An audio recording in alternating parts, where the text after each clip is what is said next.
Elza reads A Game of Thrones by George Martin, Chapter 48, John. John was breaking his fast on apple cakes and blood sausage when Sam Tarly plopped himself down on the bench. "I've been summoned to the Sept," Sam said in an excited whisper. "They're passing me out of training. I'm to be made a brother with the rest of you. Can you believe it?" "No, truly." "Truly. I'm to assist Maester Aemon with the library and the birds. He needs someone who can read and write letters." "You do well at that," John said, smiling. Sam glanced about anxiously. "Is it time to go? I shouldn't be late. They might change their minds." He was fairly bouncing as they crossed the weed-strewn courtyard. The day was warm and sunny. Rivulets of water trickled down the sides of the wall, so the ice seemed to sparkle and shine.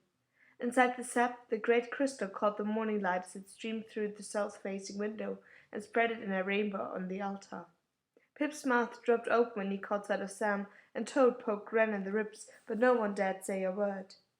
Septon Callard was swinging a censer, filling the air with fragrant incense that reminded John of Lady Stark's little sept in Winterfell. For once the Septon seemed sober. The high officers seemed arrived in body. Maester Aemon leaning on Cletus, Sir Alistair cold-eyed and grim, Lord Commander Mormont resplendent in a black wool doublet with silver bear-claw fastenings. Behind them came the senior members of the three orders, red-faced Bowen Marsh, the Lord Steward, first builder of the Yarwick, and Sir Jeremy Ricker, who commanded the Rangers in the absence of Benjamin Stark. Mormont stood before the altar, the rainbow shining on his broad bald head. "You come to us as outlaws," he began. "Poachers, rapists, debtors, killers, and thieves. You came to us as children. You came to us alone, in chains, with neither friends nor honor. You came to us rich, and you came to us poor. Some of you bear the names of proud horses. Others have only bastards' names, or no names at all. It makes no matter. All that is past now. On the wall we are all one house. At evenfall, as the sun sets and we face the gathering night, you shall take your vows. From that moment you will be a sworn brother of the Night's Watch. Your crimes will be washed away and your debts forgiven. So too you must wash away your former loyalties, put aside your grudges, forget old wrongs and old loves alike. Here you begin anew. A man of the Night's Watch lives his life for the realm, not for a king, nor a lord, nor the honour of this house or that house, neither for gold nor glory nor woman's love, but for the realm and all the people in it. A man of the Night's Watch takes no wife and fathers no sons. Our wife is duty, our mistress is honour, and you are the only sons we shall ever know. You have learned the words of the vow. Think carefully before you say them, for once you have taken the black, there is no turning back. The penalty for desertion is death." The old bear paused for a moment before he said, "Are there any among you who wish to leave our company? If so, go now, and no one shall think the less of you." No one moved. "Well and good," said Mormont. "You may take your vows here at evenfall before Septon Colladar and the first of your order. Do any of you keep to the old gods?" John stood. "I do, my lord." "I expect you will want to say your words before Hartree as your uncle did," Mormont said. "Yes, my lord," John said. The gods of the Sept had nothing to do with him. The blood of the first men flowed in the veins of the Starks. He heard Gren whispering behind him. "There's no godswood here, is there? I never saw godswood." "You wouldn't see a herd of Irids until they trampled you into the snow," Pip whispered back. "I would so," Gren insisted. "I'd see them a long way off." Mormont himself confirmed Gren's doubts. "Castle Black has no need of a godswood. Beyond the wall, the haunted forest stands as it stood in the Dawn Age, long before the Andals brought the Seven across the narrow sea. You will find a grove of werewoods half a league from the spot, and mayhap your gods as well." "My lord!" The voice made John glance back in surprise. Samuel Tarly was on his feet. The fat boy whipped his sweaty palms against his tunic. Might I go as well, to say my words at this heart tree?" "Does House Tarly keep the old gods too?" Mormont asked. "No, my lord," Sam replied in a thin, nervous voice. The high officers frightened him, John knew, the old bear most of all. "I was named in the light of the Seven at the Sept on Hornhill, as my father was, and his father, and all the Tarlys for 1,000 years." "Why would you forsake the gods of your father and your house?" wondered Sir Jeremy Ricker. "The Night's Watch is my house now," Sam said. "The Seven have never answered my prayers. Perhaps the old gods will." "As you wish, boy," Mormont said. Sam took his seat again as did John. "We have placed each of you in an order, as befits our needs and your own strengths and skills. Beaumarsh stepped forward and handed him a paper. The Lord Commander unrolled it and began to read. Halder to the builders, he began. Halder gave a stiff nod of approval. Gren to the rangers. Albert to the builders. Pippa to the rangers. Pip looked over at John and wiggled his ears. Samble to the stewards. Sam sagged with relief, mopping at his brow with a scrap of silk. Mather to the rangers. Darren to the stewards. Todder to the rangers. John to the stewards. The stewards. For a moment John could not believe what he had heard. Mormon must have read it wrong. He started to rise to open his mouth to tell them they had been a mistake, and then he saw Sir Alistair studying him, eyes shining as two flakes of obsidian, and he knew. The old bear rolled up the paper. Your first will instruct you in your duties. May all the gods preserve you, brothers. The Lord Commander favoured them with a half-bow and took his leave. Sir Alistair went with him, a thin smile on his face. John had never seen the master at arms look quite so happy. Rangers with me, Sir Jeremy Ricker called when they were gone. Pip was staring at John as he got slowly to his feet. His ears were red. Gren, grinning broadly, did not seem to realize that anything was amiss. Matt and Toad fell in beside them, and they followed Sir Jeremy from the sept. Builders, announced Latin-jawed Arthur Yarwick. Halder and Albert tread out after him. John looked around him in sick disbelief. Maester Aemon's blind eyes were raised towards the light he could not see. The septum was arranged in crystals on the altar. Only Sam and Darren remained on the benches, a fat boy, a singer, and him. Lord Stewart Beaumarsh rubbed his plump hands together. Samuel, you will assist Maester Aemon in the Rookery Library. Chet is going to the kennels to help with the hounds. You shall have his cell, so as to be close to the master day and night. I trust you will take good care of him. He is very old and very precious to us. Darien, I am told that you sang at many a high lord's table and shared their meat and mead. We are sending you to Eastwatch. It may be your palate. It will be some help to cut a pike when merchant galleys come trading. We are paying too dear for salted beef and pickled fish, and the quality of the olive oil we're getting has been fight for. Present yourself to Baucus when you arrive. He will keep you busy between ships. Marsh turned his mind on John. Lord Commander Mormont has requested you for his personal steward, John. You sleep in a cell beneath his chambers, in the Lord Commander's tower. And what will my duties be?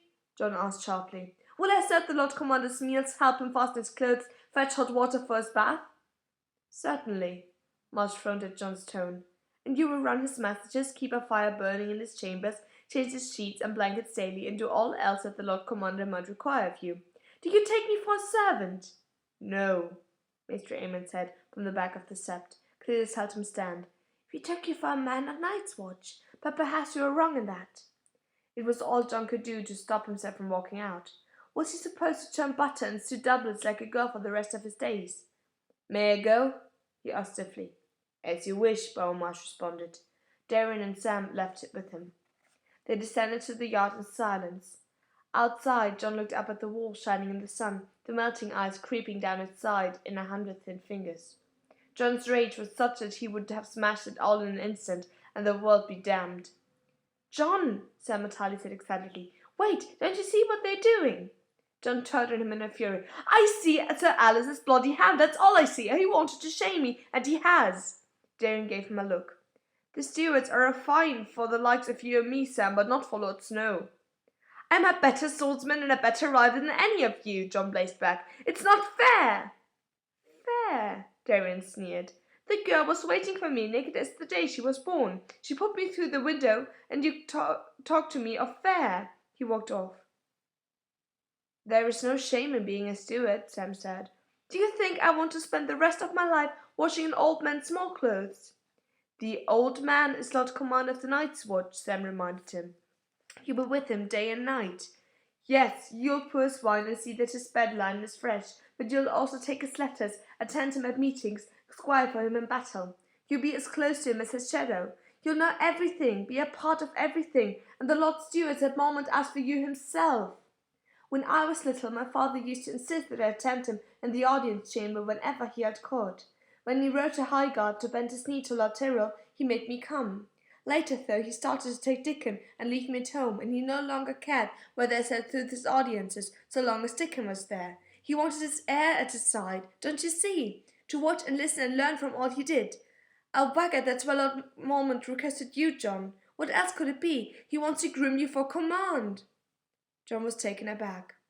It was true, Lord Eddard had often made Robb part of his councils back at Winterfell. Could Sam be right?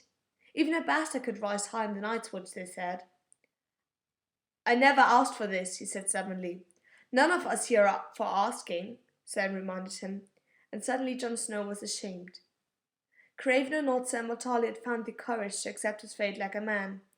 On the wall, a man gets only what he earns, Benjamin Stark had said the last night Jon had seen him alive. You're no ranger, Jon, only a green boy with the smell of summer still on you. He'd heard it said that bastards grow up faster than other children. On the wall you grew up or you died. Jon let out a deep sigh. You have the right of it. I was acting the boy. Then you stay and say your words with me. The old gods will be expecting us, he made himself smile. They set out late that afternoon. The wall had no gate as such, neither here at Castle Black nor anywhere along its 300 miles. They led their horses down a narrow tunnel cut through the ice, cold dark walls pressing in around them as the passage twisted and turned. 3 times their way was blocked by iron bars, and they had to stop while Bowen Marsh drew out his keys and unlocked his massive chains that secured them. Jon could sense the vast weight pressing down on him as he waited behind the Lord Steward. The air was colder than the tomb, and more still. He felt a strange relief when they re-emerged into the afternoon light on the north side of the wall. Sam blinked at the sudden glare and looked around apprehensively. The wildlings. They'd never dare come this close to the wall, would they? They never have. Jon climbed into his saddle. When Bowen Marsh and their ranger escort had mounted, Jon put 2 fingers in his mouth and whistled. Ghosts came loping out of the tunnel. The Lord Steward Scarron wicked and backed away from the direwolf. Do you mean to take that beast? Yes, my lord, Jon said. Ghost's head lifted. He seemed to taste the air. In the blink of an eye he was off, racing across the broad weed-choked field to vanish in the trees. Once they had entered the forest, they were in a different world. Jon had often hunted with his father and Jory and his brother Robb. He knew the wolfswood around Winterfell as well as any man. The Hunter Forest was much the same, and yet the feel of it was very different. Perhaps it was all in the knowing. They'd ridden past the end of the world. Somehow that changed everything. Every shadow seemed darker, every sound more ominous. The trees pressed close and shut out the light of the setting sun. A thin crust of snow cracked beneath the hoofs of the horses, with a sound like breaking bones. When the wind set the leaves to rustling, it was like a chilly finger tracing a path up Jon's spine. The wall was at their backs, and only the gods knew what lay ahead. The sun was sinking below the trees when they reached the destination, a small clearing in the deep of the wood where 9 werewolves grew in a rough circle. Jon drew in a breath, and he saw Sam Tarly staring. Even in the wolfswood you never found more than 2 or 3 of the white trees growing together. A grove of 9 was unheard of. The forest floor was carpeted with fallen leaves, blood-red on top, black rot beneath. The white smooth trunks were bone pale, and 9 faces stared inward. The dried sap that crusted in the eyes was red and hard as ruby. Bowen Marsh commanded them to leave their horses outside the circle. This is a sacred place, we will not defile it. When they entered the grove, Samuel Tarly turned slowly, looking at each face in turn. No 2 were quite alike. They're watching us, he whispered. The old gods. Yes. Jon knelt and Sam knelt beside him. They said the words together as the last light faded in the west and grey day became black night. Hear my words and bear witness to my woe, they recited, their voices filling the twilight grove. Night gathers, and now my watch begins. It shall not end until my death. I shall take no wife, hold no lands, father no children. I shall wear no crowns and win no glory. I shall live and die at my post. I'm the sword in the darkness. I'm the watch on the walls. I'm the fire that burns against the cold, the light that brings the dawn, the horn that wakens the sleepers, the shield that guards the realms of men. I'll pledge my life in honor to the Night's Watch for this night and all the nights to come. The woods fell silent. You knelt as boys, Bowen Marsh intoned solemnly. Rise now as man of the Night's Watch. Jon held out a hand to pull Sam back to his feet. The rangers gathered round to offer smiles and congratulations, all but the growl old Forester Tywin. Best we be starting back, my lord, he said to Bowen Marsh. Dark's falling, and there's something in the smell of the night that I mislike. and suddenly Ghost was back, stalking softly between the two weirwoods. White fur and red eyes, John realized, disquieted, like the trees. The wolf had something in his jaws, something black. "What's he got there?" asked Marsh, frowning. "To me, Ghost," John knelt. "Bring it here." The direwolf trotted to him. John heard Samuel Tarley's sharp intake of breath. "Gods be good," Diver muttered. "That's a hand."